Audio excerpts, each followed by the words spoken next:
ജീവിക്കണം. ഇനി കാമി അത് കീശയിട്ട് കഴിഞ്ഞിട്ട് ഒരേ കൊണ്ടായാല് അത് മൂപ്പരും പഠിച്ചതായിട്ട് ആവശ്യം എന്തിനാണ്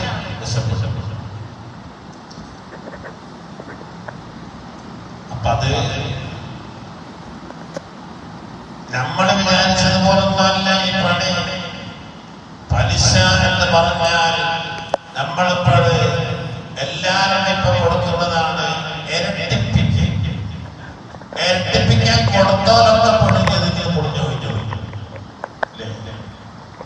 കാരണം പലിശ കൊടുത്തുകൊണ്ടിരിക്കുന്ന ഒരു സമ്പത്ത് തകർന്നു പോകും. ഖുർആനാണ് തകർന്നു പോകും. സദഖ കൊടുക്കുന്ന സമ്പത്ത് വളർന്നു. അതിൽ പ്രത്യേകത അപ്പോൾ പലിശ അത് വലിയ ഒരു കീടമാണ് മനുഷ്യനെ സംബന്ധിച്ചിടത്തോളം. നമ്മൾ നന്നാവില്ല. അപ്പൊ പിന്നെന്ത് ചെയ്യും? ചെയ്യേണ്ടത് തന്നെ ഞാൻ പറഞ്ഞില്ലേ, പലിശ കൊടുക്കുന്ന ഒരവസ്ഥ വലിയ വിഷയം തന്നെ. അപ്പോഴാണ് ചോദിക്കുന്നത് വണ്ടി വാങ്ങുന്നത്. ആ വണ്ടി എത്ര രൂപയുടെ? 35 ലക്ഷം. എത്രയാണ് കയ്യിൽ പിന്നെ റക്കം കൊടുക്കേണ്ടി? 5 ലക്ഷം. 5 ലക്ഷത്തിന് വണ്ടി പൈസ വാങ്ങിയാൽ മതി. 35 ലക്ഷത്തിന് വണ്ടി ഒരു വാഹനം. കാസർഗോഡ് നിന്ന് കോഴിക്കോട്ട് പോകാനില്ല 3 ലക്ഷം രൂപയുടെ കാരണം പോയാലും 3 മണിക്കൂറുണ്ട്.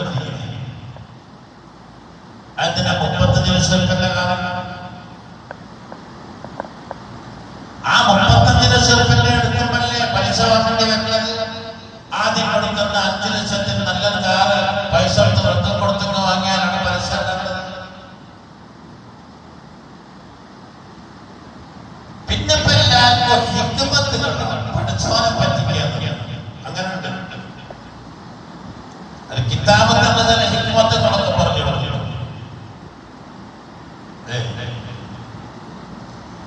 ഒരാളെ 10 ലക്ഷം റുപ്യ എടുത്ത് ഒരു കൊല്ലാവാൻ 3 മാസം കൂടി അയാള് ആ 10 ലക്ഷം റുപ്യ കൊണ്ട് ഒരു 10 സെന്റ് ഭൂമി വാങ്ങി. ആ 10 ലക്ഷം രൂപ തെക്കാത്ത ഒരു മാസം കഴിഞ്ഞാല് തെക്കാത്ത മണ്ടില്ലേ.